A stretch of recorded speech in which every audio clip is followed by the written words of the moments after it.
So we are right back into another Dragon Ball Super card game video. In this one we're going to go over 4 different cards. That is going to be Merciless Farewell, Bonds of Friendship, Android 8, Broly Limits Transcended, which has the whole Broly line. I'm going to go over the whole Broly line, of course.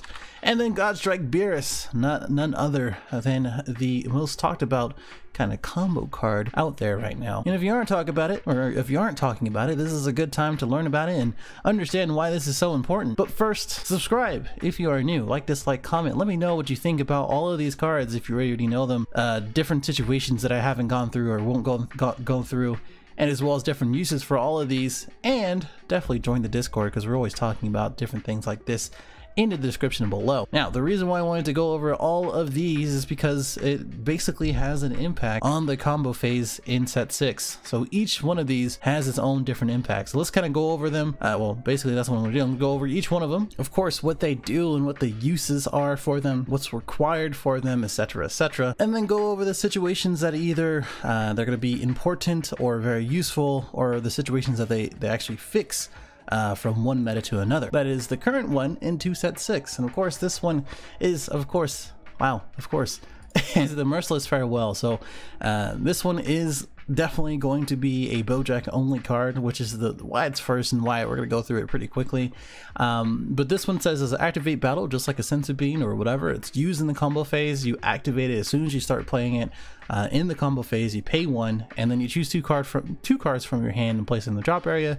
If you lead a card as a Bojack Brigade, which we only have Bojack, the yellow Bojack, that doesn't do anything while awakened, you choose one of your opponent's battle cards in rest mode and KO it. So this is quote-unquote the Shigesh Kid Goku that is just exclusively for Bojack Brigade. Yes, it does say choose one card of the opponent's battle card in rest mode and KO it.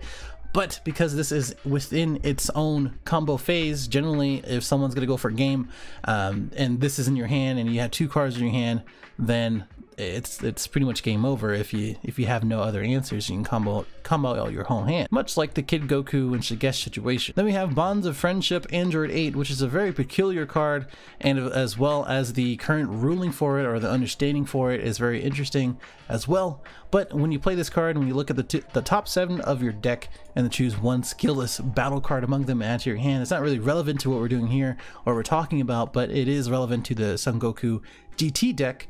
But when your Son Goku childhood card is KO'd by opponent's skill or leaves the battle area, you choose up to one of your opponent's battle cards and KO it. So now this is interesting because the other one is obviously Bojack, but this one is not specified to any leader. You can play this in any deck.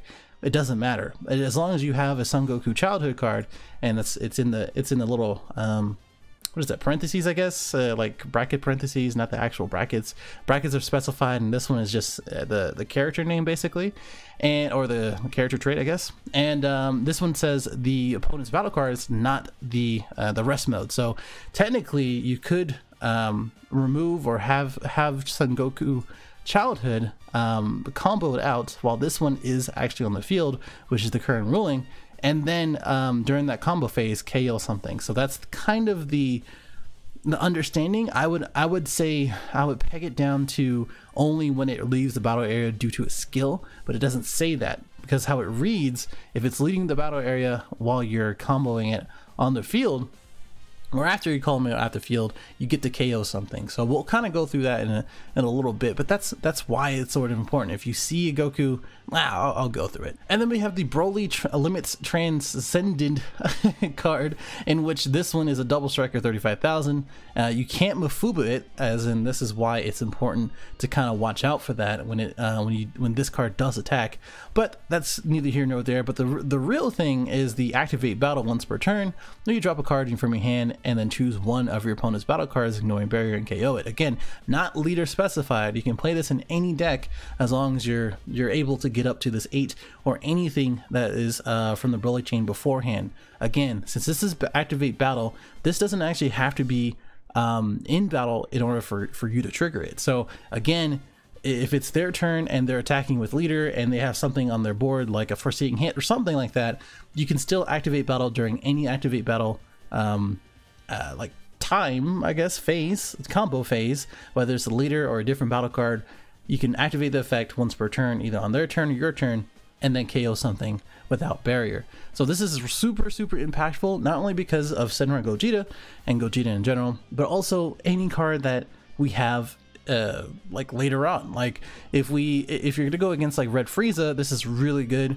I mean, I think that matchup is in favor for the Green Broly, but that's neither here nor there. But if you're going against the Frieza that gets out the Frieza in which you have to crit 4 life as soon as you play something, then you know this is going to be the card, because as soon as the 25,000 8 drop 7 drop whatever it is, the card before it that evolves on top of it KOs this, or the card before that, you can go ahead and play this from your hand and then have that activated as effect and then KO it right after. So again, that's another situation that you have to take a look at, and just in general.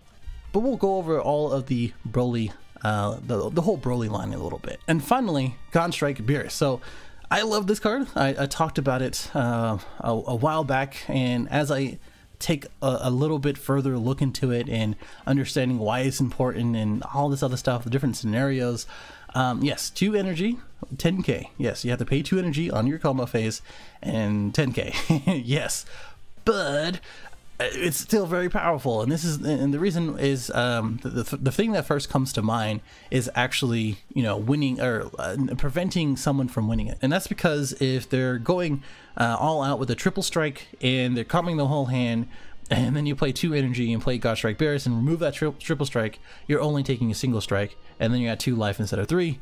You know, that sort of situation. But this also affects different other different things, and I'll go over that in a little bit as well. Okay, we're in Untapped, just so I can be a little bit more visual with this, but here's a few things to kind of consider. So if someone was, if we're kind of going left to right, so obviously this is not a Bojack player, or a leader, that is, but if it was, then there's a number of things that you could do, and the main thing for that is to have 1 energy open for either for a counter or 2 energy open for a counter, and then the other part of it would be this one. So if someone was I don't know, like doing this and doing this, they have 2 Brolys, and you know they're about to attack something and they just attacked this, you negated it, and then I don't know, if the leader attacks somewhere and you took that, and then they were like, oh, you're at double strike, okay, maybe this one, you're at double strike range, then you can go ahead and then they're gonna swing, and then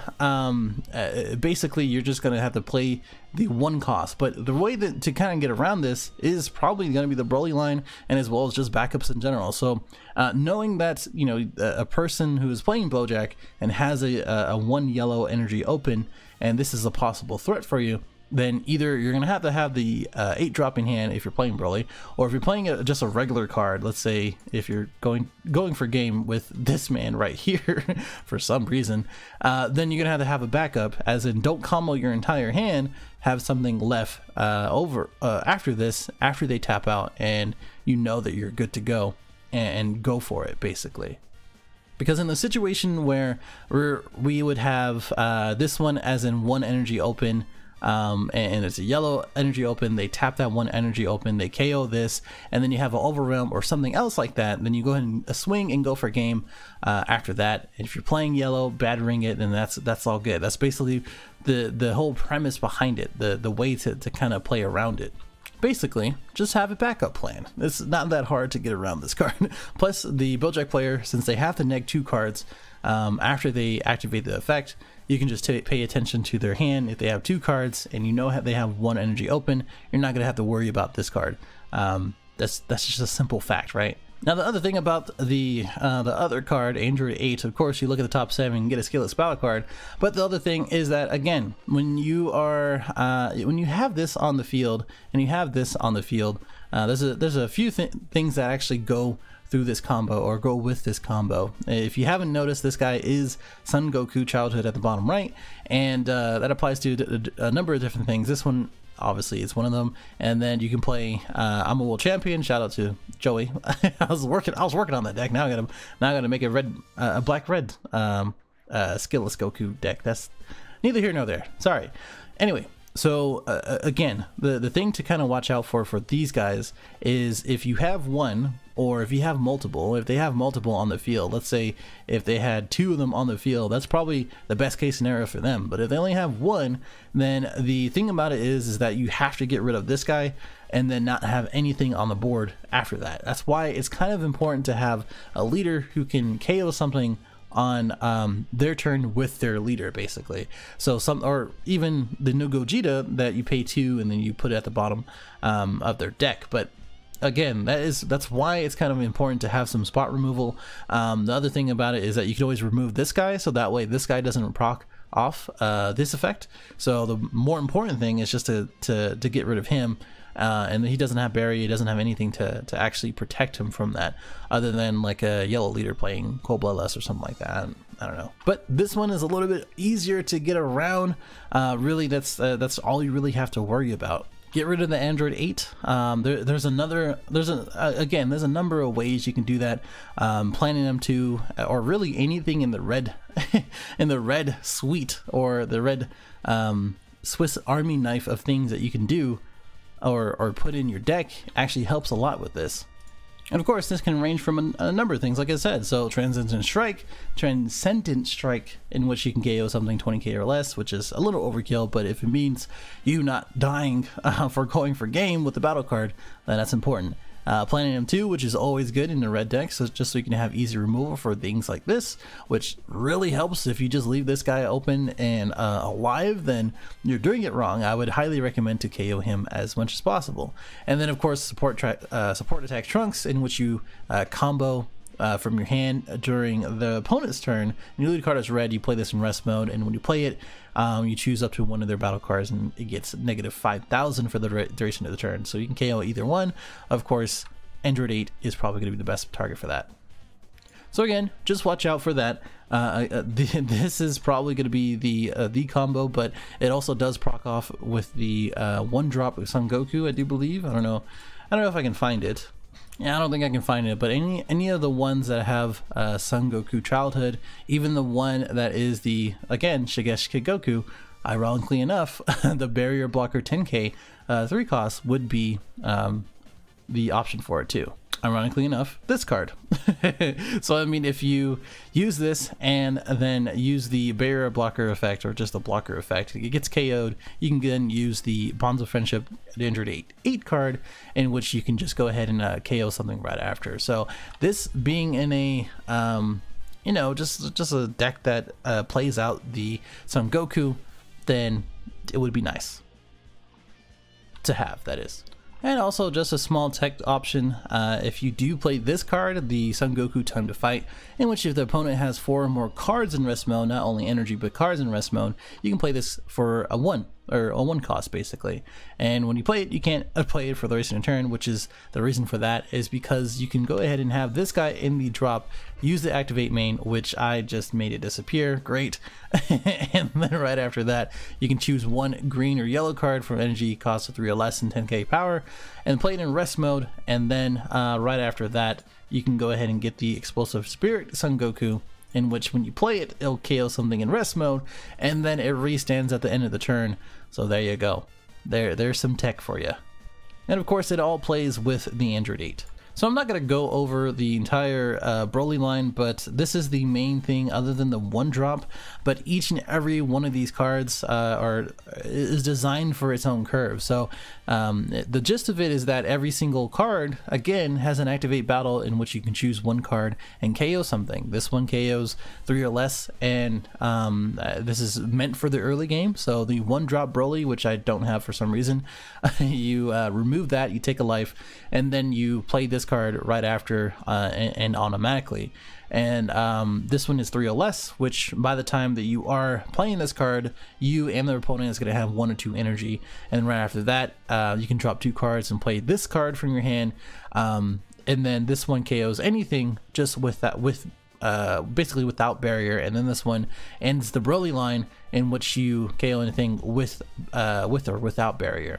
This is pretty much the entire line, and there are a number of ways to get them back with, like Tragic Awakening, and as well as a couple other things like the Chile cards. I went through the entire chain in another video talking about the secret rare, so please go take a look at that. But generally what you want to look out for is to pretty much KO these guys as much as possible. So if you have some way to KO these guys, because they don't have barrier, they're not gonna, like, the only thing that you can really avoid is something like their leader cold bloodlusting it. But if you're going against a green Broly card, in which I might make another video, let me know in the comments if you want to see that, as far as like commenting the meta for the green Broly. Basically just keep KOing these guys. If you have options to warp or KO, just keep doing it, because one, they're gonna pretty much neg four to 6 cards for the entire chain, right?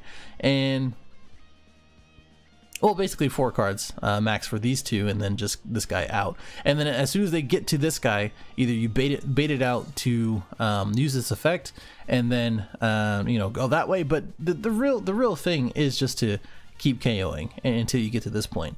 And then of course we have the secret rare, in which as soon as this gets KO'd 7 or more, you can play this by dropping your entire hand.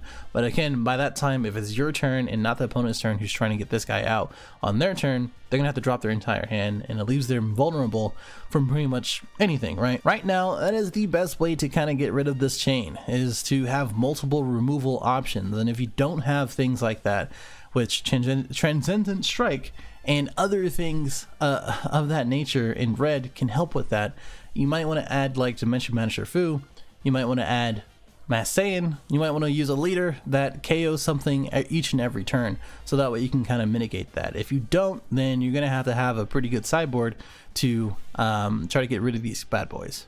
But really, to really just look out for, and the whole point of the video is, again, the impact to the combo phase within set 6 with these cards running around, is just to watch out for these guys. They're once per turn, and as soon as you KO something or it gets removed from their battle area, then they just come back. But of course they have to drop 2 cards. But if they don't have it, they don't have it. And I've been there playing this deck and playing this chain. I've definitely been there. And lastly, again, it's going to be the God Strike Beerus, in which affects pretty much all these cards with keywords. But remember, it says 1 keyword on the battle card for them. So you can play this either, again, 2 energy is a lot, but it is very much worth it if it means getting rid of something that is very annoying. So again, this one is any keyword. So if we take a look here to the actual keywords on the website, so blocker, yeah, you can get rid of blocker. And yes, this, if you're wondering, yes, this is very similar to when I was going over Dark Power Mass Saiyan. People still have issues with that card, but still. So the double strike, triple strike, and quadruple strike, those are pretty obvious. Dual attack, yes, which this is interesting. The first attack negated, not there, blah blah blah. This one where it says it gains dual attack afterwards, after the attack first, that's fine. I think there's one in the QA for a God Strike Beerus to remove dual attack. We'll kind of get to that. I don't know if they updated it yet. Of course, critical, which is very crucial. If they're going to be double striking and critical, then you can just get rid of the critical and just take the 2 cards. Revenge is interesting because even if it has barrier, like the 18 for the the Android decks, if anybody's going to be playing that, but that's just an example, or any of the deadly defenders with Revenge, King Vegeta surprise attack, you can go ahead and remove Revenge, and then that way they have to kind of combo out. That's basically what it is, right? Can't really remove a counter other than like counter cards like Master Roshi, but that's not really gonna do much. EX Evolve, it's kind of too late for that. Awaken, you can't really remove that. Indestructible, I don't think you can remove that actually. And then it just kind of goes on with the other ones like triple attack, etc. I don't know if you can remove the ultimate attack. That would be interesting, even though it'll be on presumably your turn if you wanted to. I don't know. That's a really good question. And then barrier. Barrier is a big one. I already kind of went through that, and that's pretty much it. You can't really negate for 2 strike. So yeah. But hopefully you can kind of get the idea where I'm going with this and what you have to kind of look out for and the number of ways that you can kind of affect this. So again, you can go use this card on your turn for 2 energy, remove something that has a barrier, and then use a leader effect or someone else's effect to kind of KO it, and then get rid of a barrier card. You can get rid of anything, and if you saw that meme on Facebook, anything that has double strike and then remove it. But there is one thing I do want to go over before we kind of continue this idea. Of course, you can kind of get rid of the critical that Shenron gives anything 5k in critical, and of course this card, which not that many people play, but it does see play sometimes with 15k and triple strike, and get rid of that triple strike. And of course, for the Shenron, if it's giving something that is a battle card and gives triple attack, you can then remove that triple attack, and that way it doesn't attack 3 times. Just remember that this is only 2 battle cards. So if a leader is swinging and he's going for game, and Champa is being used or Isekai is being used and gains double strike, then you can't remove it from that card. So if you're going to be going for game and you know they have 2 open energy and it's not for a negate, and you know you saw something like Strike Beerus in the energy, then I would say you would need to think about swinging with the leader only in order to go for game and not take the risk otherwise. The last thing I kind of want to go over is the QAs for Strike Beerus. There's a few things here that you kind of have to be aware of. Again, during a battle with a battle card with barriers attacking, can you use this to choose it? Yes, you can. You're choosing skill word or keyword, not the skill or not the card itself, so you can negate barrier. Same thing with this one and double strike. So if something has double strike and it has barrier as well, you can choose the double strike instead. But the important part is these 2 questions here, which are pretty much the same, I guess. During the battle and where a battle card with 2 instances of double strike is attacking, you activate this card's skill and negate one of the instances of double strike. How much damage do you take if your leader card loses battle to that card? And you take 2 damage. And the reason is that this skill can only negate one single instance of a keyword skill. Where there are multiple instances of the skill you're choosing to negate, this card skill does not negate every copy of the skill. Now, I think this is stupid, flat out. I just think it's dumb because as we have learned before, we can't stack different things. We can't say this has double strike and then triple strike and then quadruple strike and then so on and so forth. We can only have one instance of a keyword on a card. So to remove that on a card, I think it only makes sense to actually just remove it with Strike Beerus. But in this instance, again, if you have a Champa and then an Isekai, or 2 Champas and 2 Isekais on one card, and you gave it double strike, you have to choose both of them with 2 Beeruses. Again, you're gonna have to have 2, which is 4 energy, in order to remove all instances of double strike, and then make sure you don't die basically, or take 2 damage. So same thing, if with a battle card with double strike is attacking, you activate this card skill and negate the double strike, and then attacking card gains a new copy of double strike, which I guess if it's through a skill, so I guess if it has dual attack and it gains double strike each time it attacks, I guess that's something. It's the same thing, that you would have to take 2 damage. So when you're actually going against somebody who is running God Strike, or if you saw it and they negated something in game 2 or game 1, if they're mainboarding it, if in a best of 3, because of course this is going to be a best of 3 card, it's no doubt, because with the Shenron Gogeta, and as well as really any card that has or any deck that has a finisher, Strike Beerus is going to be that guy to kind of save the day. You're going to have to use either multiple instances of this or multiple instances of Shenron in order to make sure it gains critical. And will it have like triple attack? Will you have to stack triple attack? I don't think so, because I think while they're attacking, they only have that one instance, and then they have to give another instance. So that's going to be a whole different set of situations that you have to look out for. But that is pretty much it. I think I talked a little bit more than I wanted to. This is supposed to be a pretty quick video, just to kind of go over all 4 cards and get everybody's thoughts for that. But this is the whole thing. Like, honestly, look out for these cards. Look out for not only putting these cards in your decks, but also going against them in these upcoming celebrations, and as well as further events going forward. Let me know what you think in the comments below. Is there anything that I missed? Anything that you want to add? Anything you agree with? Like, subscribe, dislike, join the Discord, all that other jazz, and I will see you in the next one.